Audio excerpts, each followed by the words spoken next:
back-to-back mission I tried, I think the longest was 22 to 23 days away from home. Yeah.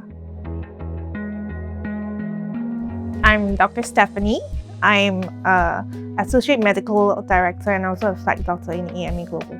EMA Global is not just doing medical evacuation. So we are a company that gives medical assistance and also travel assistance to our insurers, and also travel risk management to corporate.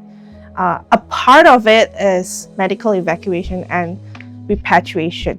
So we do it via ambulance, which is our private jets, or commercial carriers like your commercial airlines, based on the urgency and the time sensitivity of the patient. What we cover worldwide, we have a lot of local agents in every different countries. So usually when we activate our services, when we think that the insurers need to be brought home, or if they need a continuation of care back in their home country. Usually the decision is not made by one doctor or another nurse. It's a collective decision made by a group of doctors and also our medical director, Dr. Zhang. And then we will come into conclusion that, hey, this patient is needed to be evacuated or repatriated. Then only we will activate the case. So we have two sectors of a flight doctor. One is when we are on mission, where we need to prep for the flight, or we call it a mission.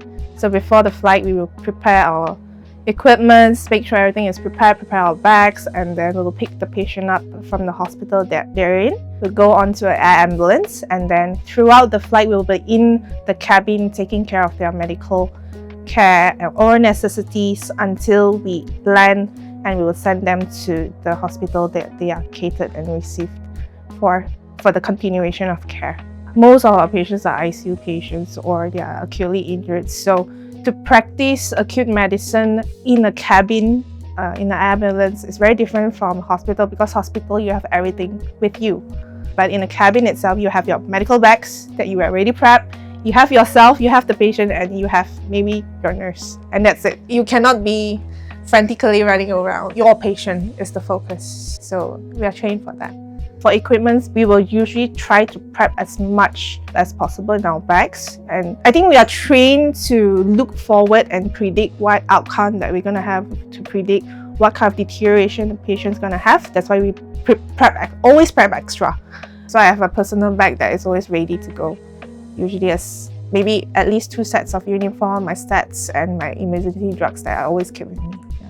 We will usually advise for the patient to continue the care in a local hospital of their choice.